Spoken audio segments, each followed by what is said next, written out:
Broadcasting from Baltimore, Maryland, this is 5x3 Radio, where strength is for everyone.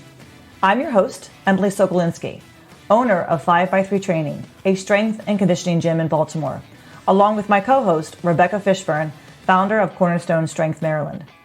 Each week, Rebecca and I will discuss the ins and outs of strength training, why there is a no one-size-fits-all approach, and why strength is so important in our daily lives.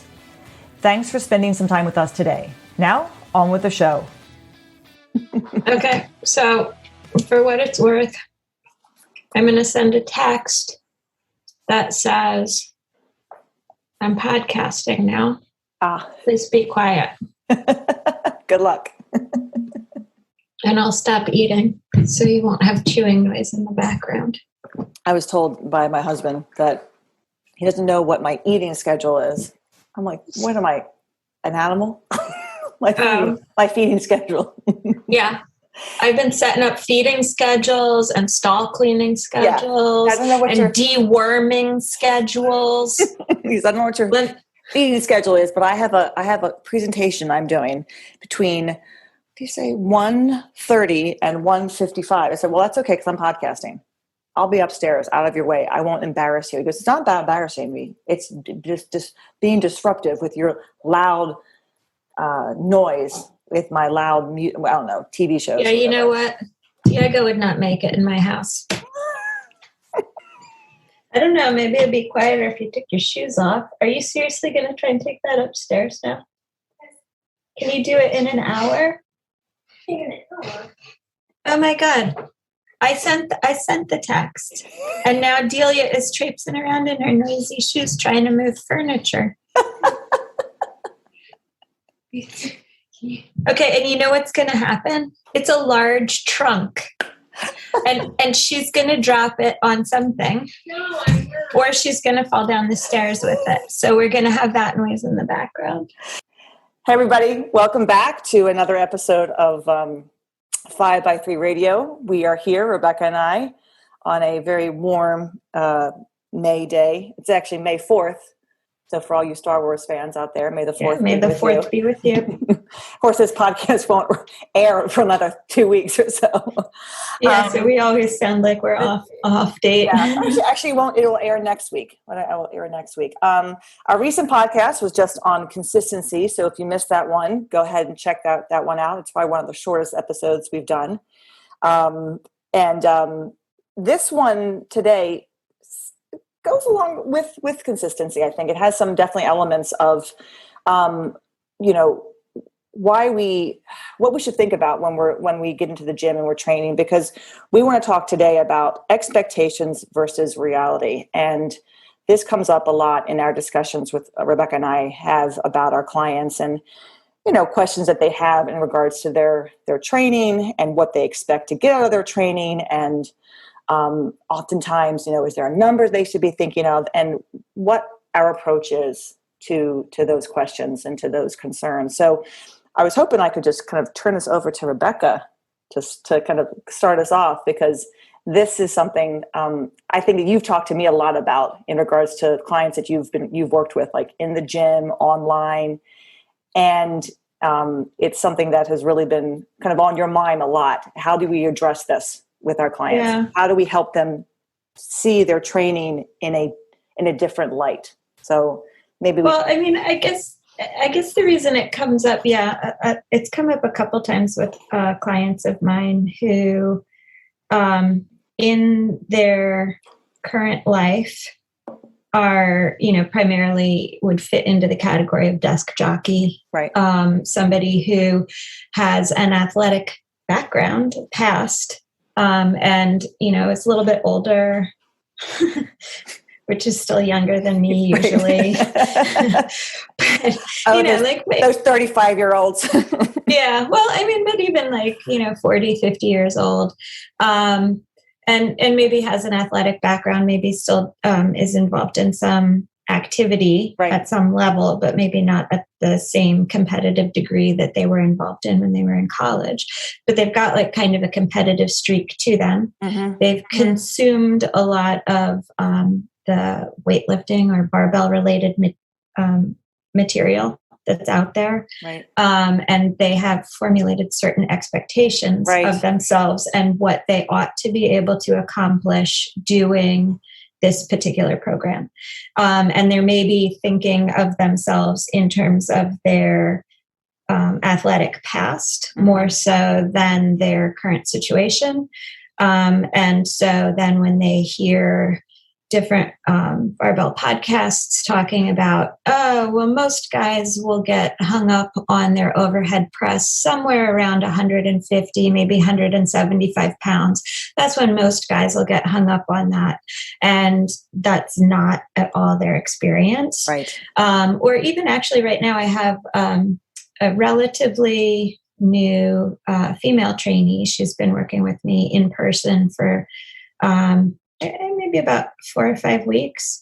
And she does other activities right now. She's a track coach and she's real active with that. She's lifting 2 times a week, and she hasn't been consuming a lot of the barbell podcasts that are out there. But she's been looking at things like T Nation, how strong are you? Or are you strong? That sort of thing. Yeah. So she's just getting started. Sure. But she's got these ideas like, oh, she should be doing 2 times body weight deadlift in order to be considered strong. So she's making excellent progress. Right. Even on just 2 days a week, she's making really fabulous progress, but she's comparing her expectation for her progress, even as rapid as it has been, to sort of more a finished product that she's seen on some chart or graph in like a T Nation. Yeah, source. and that goes back to, I guess it's a podcast we did, right, about how did we do one about what is strong enough and like how do we equate being strong? Well, maybe we didn't. I can't. We haven't. I can't remember we've done. I can't remember what I did yesterday. we talked about, but that goes to, well, what is strong enough? What is strong for somebody? I mean, in the 10 years that I've had, my gym and all the people that have come through, my doors and all the people that I've worked with, I mean, we've definitely evolved as a gym. We've evolved as coaches. I'm definitely a much better coach than I was 10 years ago. Right. Me too. And I definitely have changed my mind as to like, well, why are we doing what we're doing? What is your goal? I mean, I feel that when people walk through the door, their goal is to get stronger.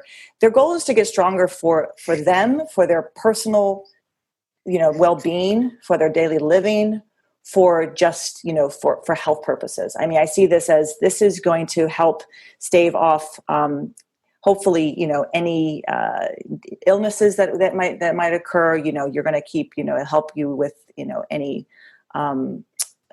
injuries that might occur if you're kind of active and you do outside activities. For my older clients, help them just be able to have a more quality lifestyle. So that idea of like I have muscle mass, bone density, muscle mass, feel bone like density, you're exactly in control of your environment instead of at risk of. My clients want to be able to, my older clients, my mom always says, I just want to be able to get off the toilet.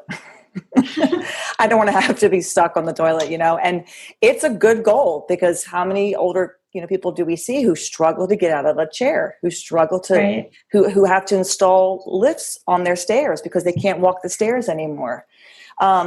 It's, that idea of like it's kind of like the scale. We step on that scale and we equate that number on the scale to who we are. So if I step on the scale and the scale says 155 pounds, and I go, 155 pounds. Okay, people are going to look at me. Nobody has any clue what weight I am unless I broadcast it to them. And just every time I meet somebody, hi, I'm Emily. I weigh 155 pounds. Hi, I'm Emily. I weigh 155 pounds. I mean, unless you want to tell people. That's not awkward. Not at all. No one cares. So if you're going to use that, then of course the same thing that can be applied to the bar. So what you squatted in the gym, unless you walk around going, hi, I'm Rebecca. I squatted 200 pounds today. Hi, I'm Rebecca. I squatted 200 pounds. Would you like to see my video? People are going to go, it's like, girl, she's like, every time I walk up to her, she's telling me how much she lifts. And it's annoying. So I'll tell you though, I think there's a lot of people who when they start with, I mean, because I'm including myself in this category too, because I was really annoying at the beginning. We ask Todd.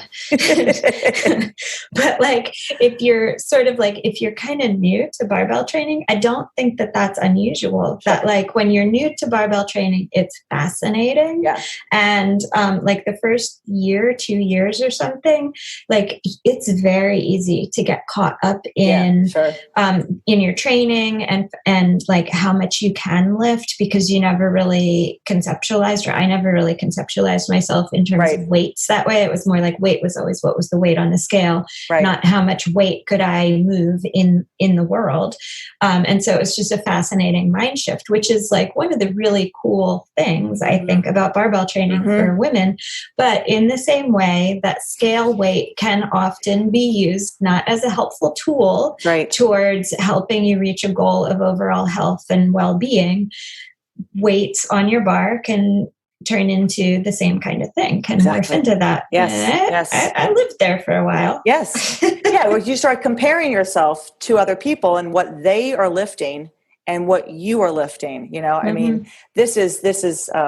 I sent a video to Craig, to Coach Craig, of my squat. And I was so proud. I was proud of myself. I wanted him to see it, because we always share our accomplishments. And then he sent me a video of one of his clients squatting 10 pounds more for like 6 reps, and I've been squatting beltless. So I'm like really happy with like the fact that I've been like squatting beltless for a number of months, and it's weights that I've never squatted beltless before. So those are all like big PRs for me. Right. And it's been a nice boost for me, actually, for not for my ego as in like what I can lift, but the fact that my back is strong enough to be able to like handle that load without a belt is huge. Because you're talking about like 11 years ago is when I had that whole back incident, and I never wanted to be in that situation again. So for me, it's like proving that my body is so much better, so much stronger. Right. So he sends me the video, and I looked at it and I was like, damn. And I sent back and I was like, one day I'll be strong like her. Oh my God, Emily. And he sends me a response back. He goes, and you know what she said to you when I showed her your video? Oh my God, look at her knees. Look how she doesn't have to fight with her knees. Look at the bottom of her squat. Like, we're always comparing, but the funny thing is we're comparing like our lifts. I mean, I'm looking at her going, damn, one day I'll be strong like her. And it's a joke. And at the same time, it's like, I'm acknowledging that she's strong. I'm acknowledging that she looks good. I mean, and this is someone I know. I always think she looks fantastic. I know how strong she is. She exhibits that when she does our strongman contest and when she comes and does our events. She's a fantastic lifter. She's a fantastic woman. And so I'm acknowledging that she is strong. And I'm acknowledging also, I'm joking that like, one day I'll get there. I'm where I am. I'm where I am, and I'm very pleased with where I am. And I said to Craig, I said, I'm sorry, this is who we are. I apologize for it. The grass is always greener, right? Yeah. But you're absolutely right. That number on that bar can actually start to like, mess with people's minds.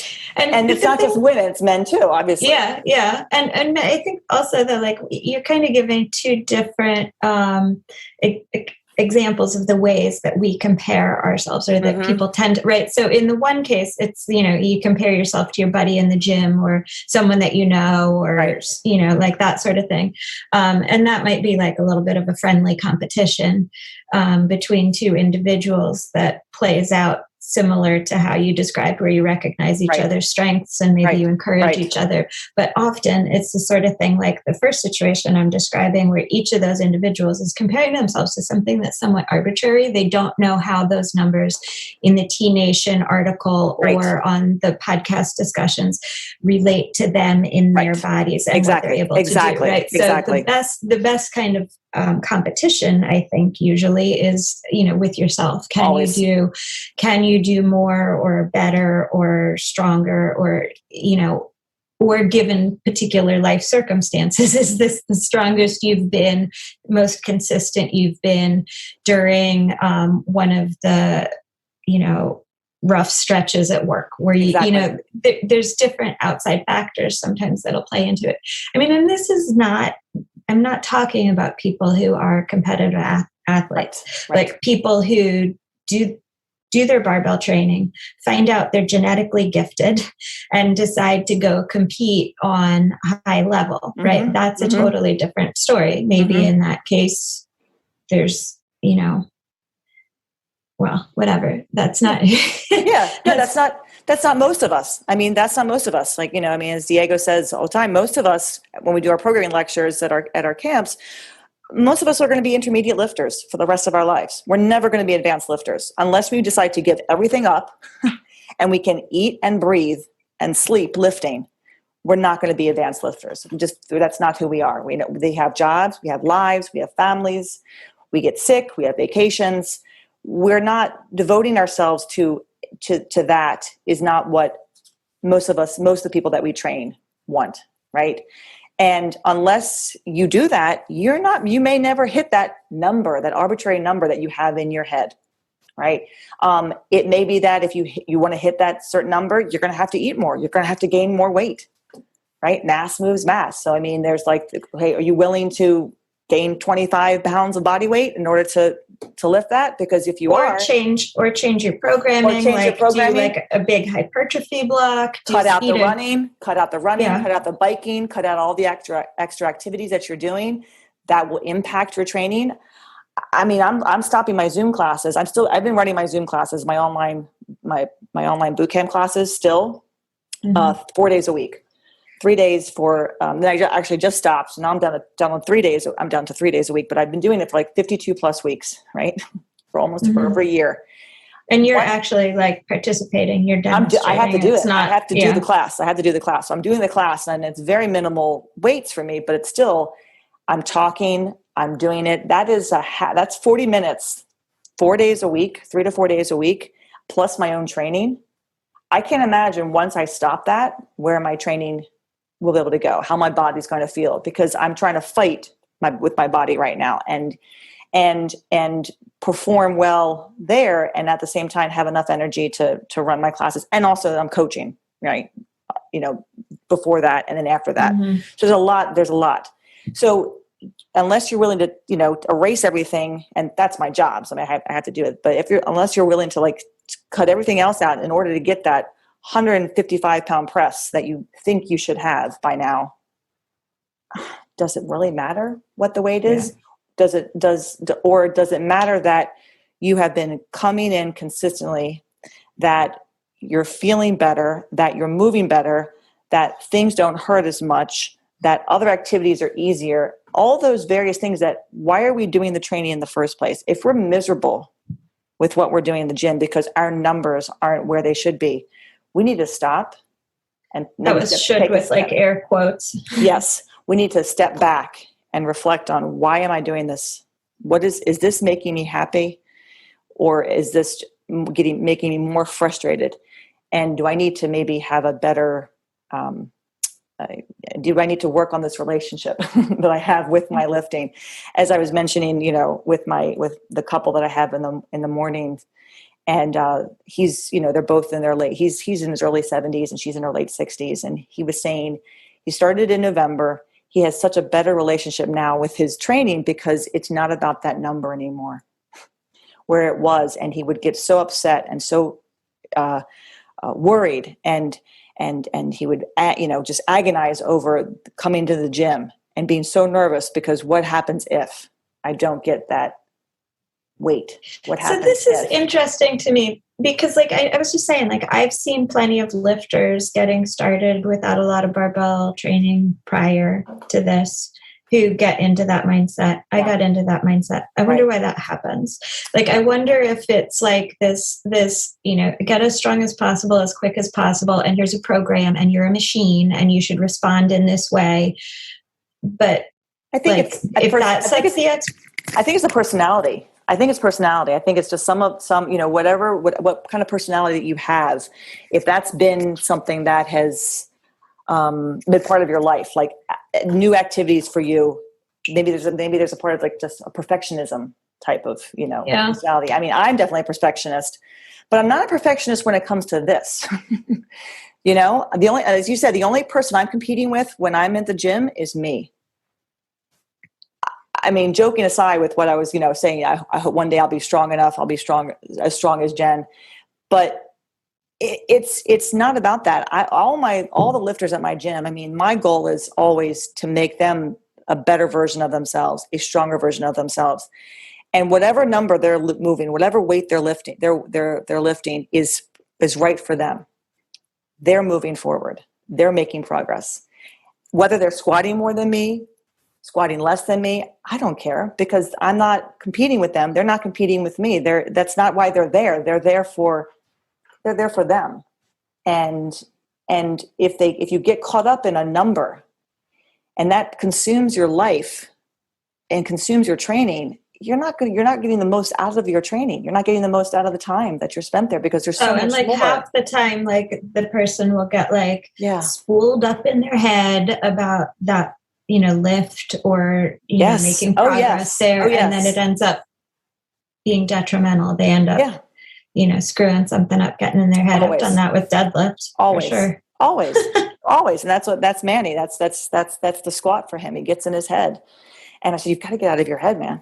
Like, it's not that big of a deal. It's a squat. Like, it's okay. I mean, and we're not doing this for a living. I mean, yes, I'm coaching for a living. So, but I have to, my coaching has to reflect the personality that I am. I have to, if I were very competitive, if I really was obsessed with a number, I don't know what kind of coach I would be.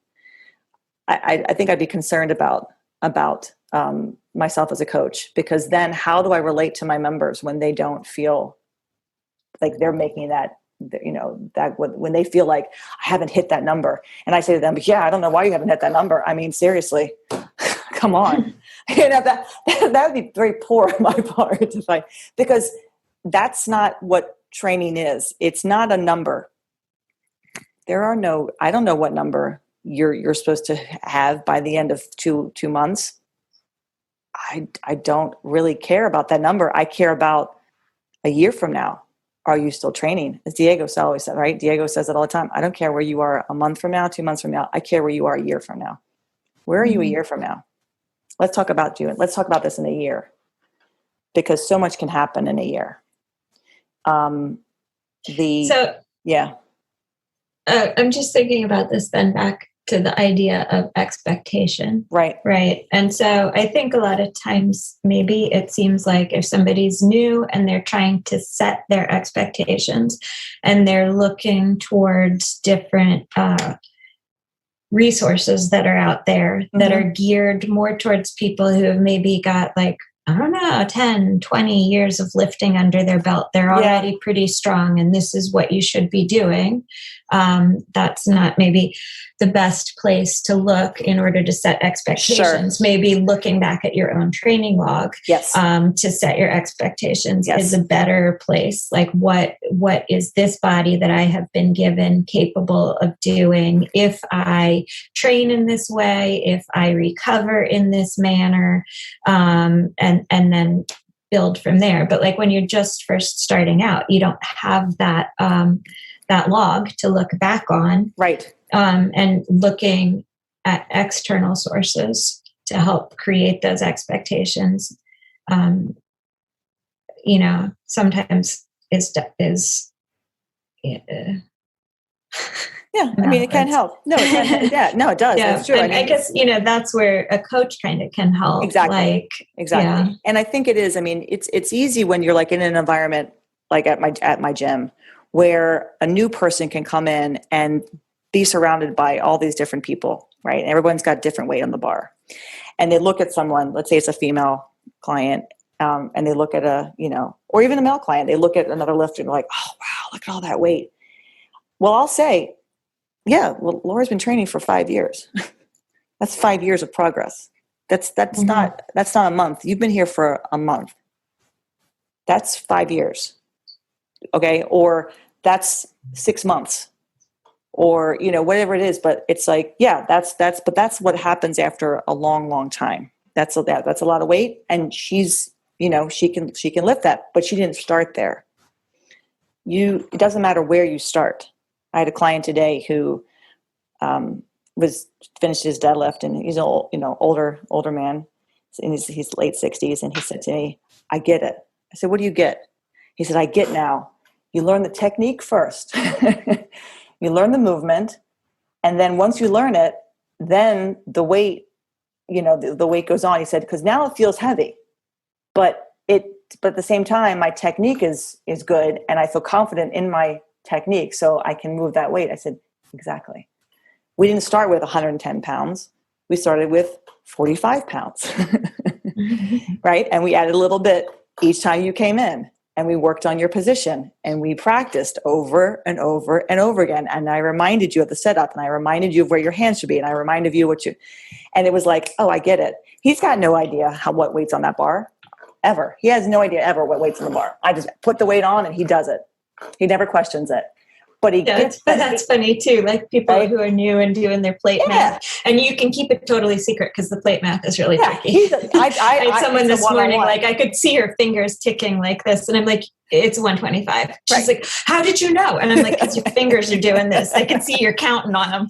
So when the person is not loading the bar and you're loading the bar, they don't know, but he does know that, oh, that weight is heavier, but my technique is better, so I can move that weight well. So it's good when the person just doesn't have any clue what the weight is, and they just know that they're better at it, and that's what makes you stronger. Is once you have the movement pattern. Then, because I said you came in being able to pick something up, so you have enough strength to pick something up. Once you learn that movement, now you can pick more up. So, but it's some people have an expectation, and others just have an expectation of, I just don't want to hurt myself. Like he said to me, "I'm so surprised I haven't hurt myself." I was like, surprised you haven't hurt yourself. I said, do no harm. You know that one? He's a retired doctor. I said, do no harm. Gotcha. He laughed. I said, that's not my role here. I know every time I've gone to the gym, I said, well, I don't know what trainers you've had, but in here, I'm not going to have you do something that's going to hurt you. The whole point of this is to make you better, right? So it's having to kind of fight two different people, two different clients. Those who like don't care, throw caution to the wind, and then those who really do care, and having to talk them off the ledge and help them see how much progress they have made. And where they're still going, and that they are not John who's on that bar, who's been pressing, who's been training for 10 years. And even if John's only been training for 5 years and has a heavier, who cares? That's him. That's not you. Let's focus on you. Let's focus on eyes on your own paper. Always. But I think it's something to do with maybe the perfectionism, or maybe even self-esteem, or maybe they things have always come easy for them, and now there's something that's not so easy. And why is it not easy? Because everything else has been easy. I mean, there's you never know like who's coming into this and what they're bringing with them from like the past. If it's like an older lifter. But yeah, I think I don't discourage people from listening to like other people's podcasts, but I don't encourage it. Or I'll just kind of, if someone says, well, I was listening to this podcast and they said this, I go, sure. Okay. Yeah. That's what they say. This is what I say. And you're in my gym, and I'm your coach, and I'm working with you. They're not working with you. Whoever they're working with, I don't know, but that kind of number that you throw out there, some people are going to grab onto that number, and they're really going to take it to heart. So I think you have to kind of watch what you say when you just kind of blatantly say, yeah, females should be able to press such and such, or, people, or my women get stuck around 60 pounds. I would never say that. I don't have a number for my women when they get stuck at, or their deadlift.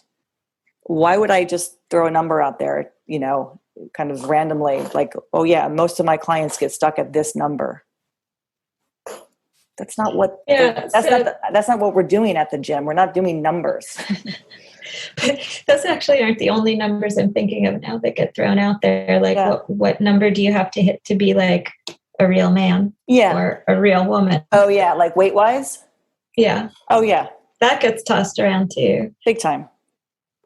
Big time. which, I mean, real woman weight on me would not be the same as that on you. That would not. No, I mean, and again, this is like arbitrary and general. Exactly. And I think sometimes people hear these things and they take them as specific or directive, instead of seeing that it's really actually just a generality. It's not something that's always going to apply to every individual in that exact way. Especially if they're new to this, especially if it's somebody who's new and they're going down that rabbit hole.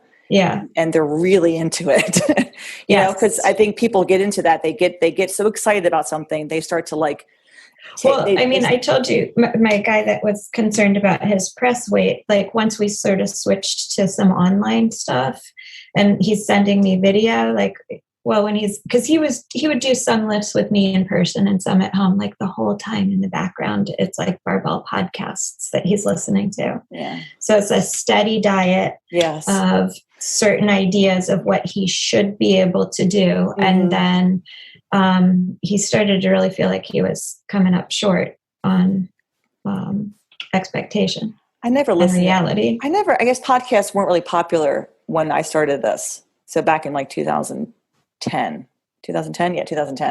The podcasts weren't the thing, right? Was anybody doing podcasts? Did they even exist?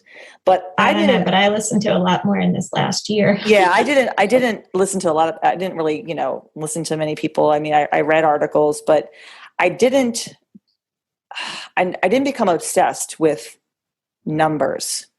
The only number that I have ever been obsessed with is the scale, right?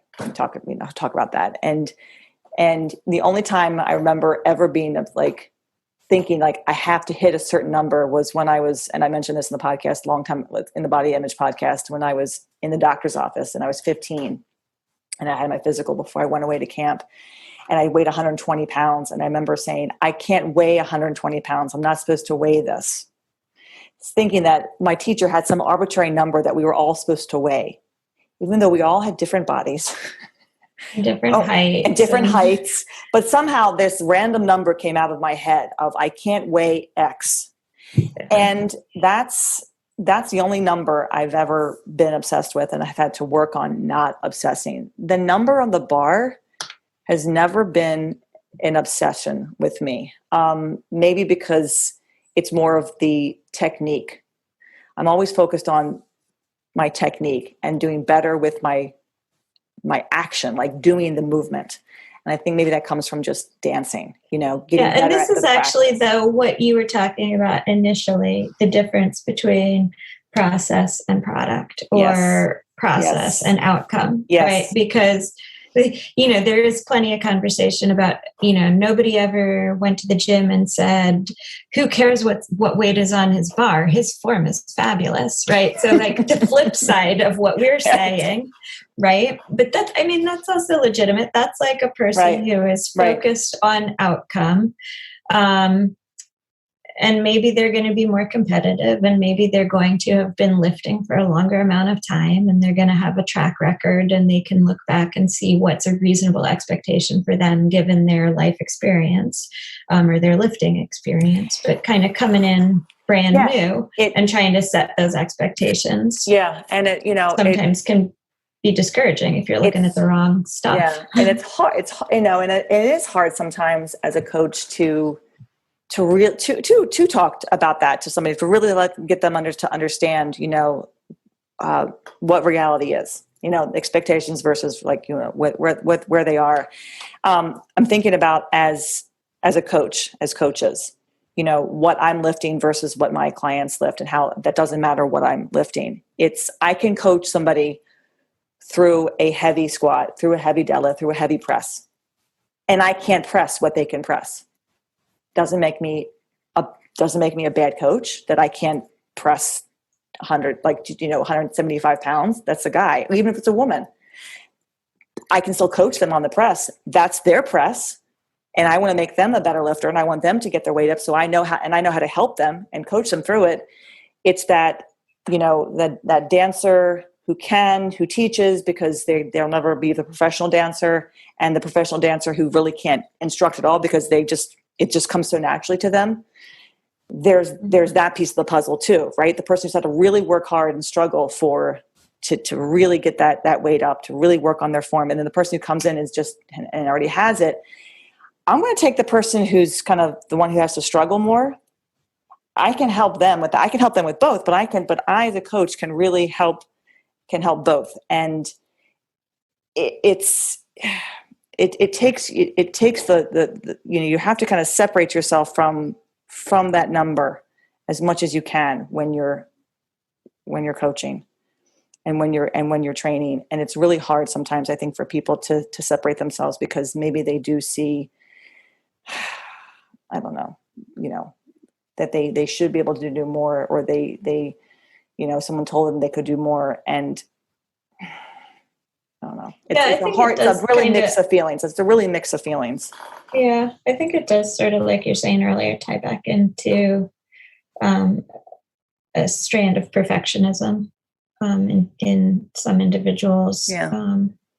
Competitiveness, but perfectionism as well. When they get disappointed with themselves for not hitting a certain, milestone, or the 3-plate club, or the 2-plate club, or whatever. And we all get frustrated. We can all be frustrated with, He switched to kilos and it's different numbers of plates anyway. Yeah, we're trying. It's kind of arbitrary, but we're working hard. We're working hard. We want to think that we're making progress. But this goes back to, everything we've said. But if we only focus on that number as our way of making progress, we're really going to be disappointed and just stay frustrated, because it's not just the number. There's the reps, there's sets, there's doing it beltless, right? there is, recovering better from the last workout. There is, not needing to rest as long between sets. I mean, there's so many different ways for you to see that you have gotten stronger, that you have made progress, other than the number is different on the bar.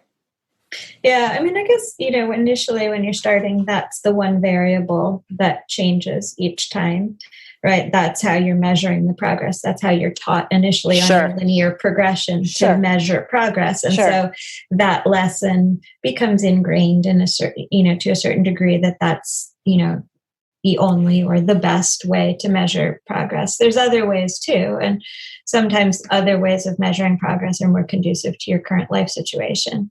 Or even just like recently, we're talking about consistency. Sometimes just being able to be consistent. I have a client right now who now, I guess for a year, with 3 medium kids, like elementary and middle school kids at home, husband working from home, things are starting to open back up, but she's just been worn down. Yeah. And consistency for her is a major victory at this point. And I mean, we have readjusted and tried to set goals that, are so drastically different from what she was doing a year ago. But at this point for her, if she was just focused on weight on the bar, holy smokes. That would be very discouraging, but she's able to, focus on consistency now. Absolutely. As her goal. Yeah. And I think if you're training on your own and all you're doing is focusing on that weight, that 5 pounds every time, then eventually, when you don't have somebody telling you, hey, you're doing great. Look at what look how much progress you've made. Just the fact that each set gets better, or wow, look at your form. Your form is improving. Like the weight's going up, but also, look how much easier it is for you. You're not as out of breath. Your conditioning is better. I mean, there's all that. So I measure progress, yes, with people when they're, they've added weight, 5 pounds more, but I also measure progress. Like with one of my clients who just started with us, she's been with us for about a month. She had a frozen shoulder surgery back in just this past March. So she's started with us because for 3 years she couldn't move her arm, and she tried PT, and finally was like surgery was the only resort. So she's got range of motion, but now she's got no strength. So she's building that. within like 3 days. It wasn't the weight that was going on the bar. It was the fact that she could get under the bar as quickly as she could. Like she's using the camber bar because she can't squat, with even with a high bar yet, because she just has such little range of motion still, even though it's so much better because she can actually lift her arm up again. But the fact that she can grab the camber bar, so much easier now, that she gets in and underneath that bar easier, that the swing press, we do that for her mobility, everything is just in a couple days. So for her, it's not, oh, look at the weight you're lifting. It's, wow, look how much easier it is for you to get under the bar. Wow, you can actually get into a high bar position now. You couldn't do that on day 1. Now it's day 8 and you can. So there we're measuring her progress as in just her ability to move better, to move through that motion. She's already strong. She's strong to begin with, but that right arm is useless right now. It's got to learn how to function again, right? It needs to learn what it feels like to put the arm over the head, which she hasn't done in how many years? It's been 3 years, she said. She was 3 years before she had the surgery. She's a young woman. So if I were to say to her, oh, look, there's 5 pounds more in your bar, who the fuck cares? Excuse me. The first time I've sworn like that on my podcast. First time you said that one. I know, right? But who cares? That's not, so she would be like, 5 pounds more. That's great. I'm so excited. That's not what she's there for yet, right? Yes, she wants to get stronger. But my goal is, my whole thing is, we're looking at, wow, look at what your arm is able to do now. Look at where you are with your mobility. Look at where you are with your flexibility. She's thrilled. So this is interesting too, because so she comes in and she knows she has like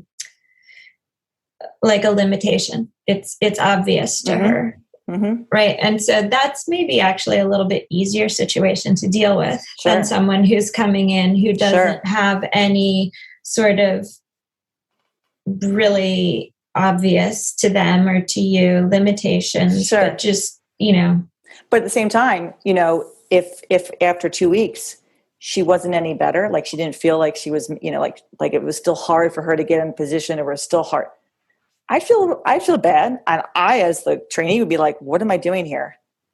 I don't feel like I'm going to be able to make progress here or build my strength, because I'm still having a hard time getting my arm to this position. Whereas in 3 days, it was immediate, because we as coaches know what to do with. We know how to work with someone like that. We do have a lot of resources at our fingertips. But she was able to see that. And again, it wasn't so much it wasn't the weight. It was just the mobility. But even people who come in, I don't spend a lot of time like, oh, wow, look at where you were when you started, look where you are now. It's usually, look how much more conditioned you are. Look how less tired you are. Look how easier that movement is for you. Right. I think if you start to encourage people and have them think that the progress they're making is, yes, they've done more weight, but also the technique is better. They're keeping their eyes down now when they squat. Their confidence level, range of motion. They're not. Look, I one of my clients who was always so out of breath after her deadlifts. I'm like, wow, look how you're talking to me after you just finished your deadlifts. Like your deadlift, you just did your set, and now you're having a conversation with me, and the laugh. Like, yeah, I know. I remember when I was outside wanting to die because I couldn't get my breath. That's important. And I think if you start from the beginning of instilling in them that feeling of like, this is why I'm training, this is what it means to train, this is what it means to make progress, then that number doesn't become in their head too much. It still might get in their head if they're doing outside things like listening to podcasts. But at least in the gym or with your client, you can control maybe how they start to focus on, what does progress mean? What is what is reality? And then if someone ever says to me, so what number do you think I should be able to hit? I go, I have no clue. And, it goes back to just show up. Can you just do that for me? Can you just make sure you come in? Because then whatever you hit is, that number is going to be great. There is no There is no number. There is no magic number. That chart is just a chart. Who knows who put that together? Who cares who put it together? You're in this place right now. You're in this gym with me, with all these people. We're here for one thing, to just do better for ourselves. Yeah, but it can be hard when you have someone who's just so stuck on, one thing. Yeah, I mean, it's like everything or many things are a double-edged sword, right? Yeah, so right. Chasing after a number can be incentive. It can be something that's motivating. It can be something that is, a goal that you set for yourself that, you celebrate when you achieve it, but like when figuring out what's the correct goal to set when you're first starting. Yeah. And you don't have that logbook to look back on and the experience. Yes. That's, I think, the situation that I've come across more than once with relatively new trainees, and they're trying to choose their goals. And then as the coach, trying to help them adjust their expectations is sometimes a tricky conversation. Yeah. It's a little delicate. Yes. Absolutely. Because sometimes what you've got is a situation where a trainee, like I've described, in the 40, 50-year-old range with a background of athleticism is expecting to be able to do what they may have been able to do in their 20s. And that idea gets reinforced by what they think is an easily achievable lifting goal based on the media that they're consuming. And then to try and have that conversation like, well, let's just see how things go, and, try and base your ideas of progress on what you're doing instead of. Yeah. You almost wish like that the other media would come out and say, we did a podcast once about where people should be with their numbers or where they get stuck. We should rephrase that. We should return to that and discuss that. Really, it's going to depend from person to person, right? There's always that it depends. When Diego's asked a question about something, he always says, "Well, it depends." There is no cut and dry answer. There is no men usually get stuck around. Okay, we've got men who weigh 250. Yeah. We've got men who weigh 150. We've got men who weigh, 185 and are, 6'5". And we've got and they carry their body mass in different places and in different ways. And they've got different levels or degrees of athleticism and quality of movement and length of limb and they train proprioception all or anything. All that. I'd say that if anything, most of the guys at our gym, where do they get stuck? They usually get stuck around the 140, 150 range if they've gotten up to that point. If they can get past 135, right? 135 is a pretty nice big milestone, right? That's a nice press. It's a good press. It's a great press. Not too many people press in the gym at all. But for many of the guys, once they get to 135, getting to about 145, 150, that's where they hit the wall. Now, that just seems to be kind of because we have a lot of guys who have been really consistent with their training, and they eat well, and they come, and they show up, and they're engaged with what they're doing, and they follow the program. They don't do anything extra. They're making nice progress. But then they hit a wall. Well, there are plenty of guys who hit the wall at 115 too. Most of my younger guys get past 135 more easily than my older guys. Interesting. Like my guys who are in their 40s or so, they've struggled a little bit more trying to hit that number. Whereas my guys who are 24, 30, they actually, they're able to go a little bit further, but not all of them. I've got a guy who's, in his 30s, big guy. He has a hard time with his press. Long arms, long limbs. He just struggles with his press. It is what it is. I have to talk him off that ledge a lot. and encourage him, because it's just a lift that seems to be, a trouble spot for him. He doesn't necessarily have a number in his head. He just wants to be able to do more. He just wants to be able to do better. And he gets that. But I just think, blatantly coming out and saying on a podcast or on a video or whatever, most men,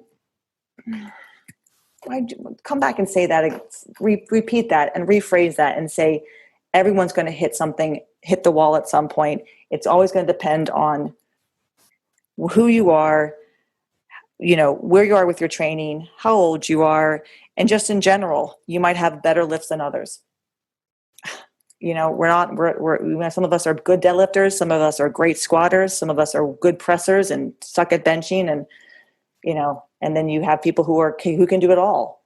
We call those people powerlifters. We call them advanced, people who do this for a living. That's what we call them. We call them the competitors. We call them the people who have decided that this is going to be their life goal. So I think it's our responsibility as coaches and our responsibility as people. If we're going to put information out there, we really need to be a little bit more honest, with and be mindful of what we're saying and who might be listening. I would want someone to maybe question me if I said something on this podcast, be like, yeah, well, you mentioned this in your last podcast, and could you talk about that more? Because I kind of feel like I wanted to address it. I feel like we're sharing our experiences as coaches. We're sharing our experiences as trainees, as females in this world where it's more dominated by men. And we have a lot of men who listen to this podcast. We have a lot of men who follow us. I think my goal, at least, and I'm sure it is too, you as well, share our opinions, share our thoughts, but share good information, real information, right? And if anybody has a, concern about anything, we want to address that, because we're coming from our experiences. Other people might have different experiences. I just see what I see, at my gym. So we were kind of talking about expectation initially. And I think we've I was kind of thinking some other angles of what expectations someone might have coming towards barbell training. But I think all of that other stuff probably fits in a different podcast. We should probably wrap things up because we got to go. You got time. Exactly.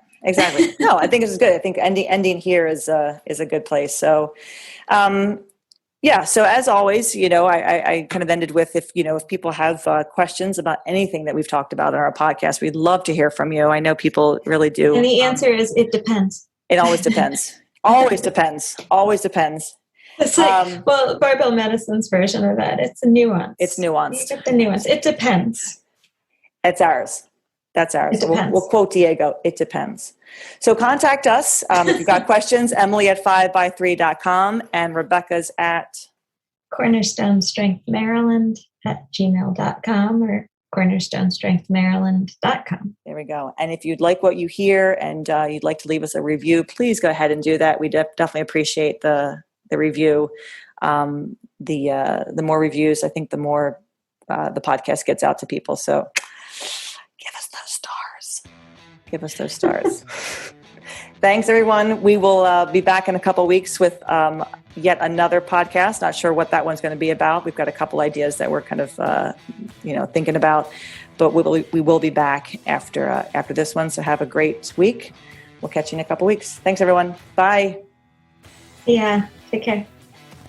Thanks for listening to 5by3 Radio with Emily and Rebecca.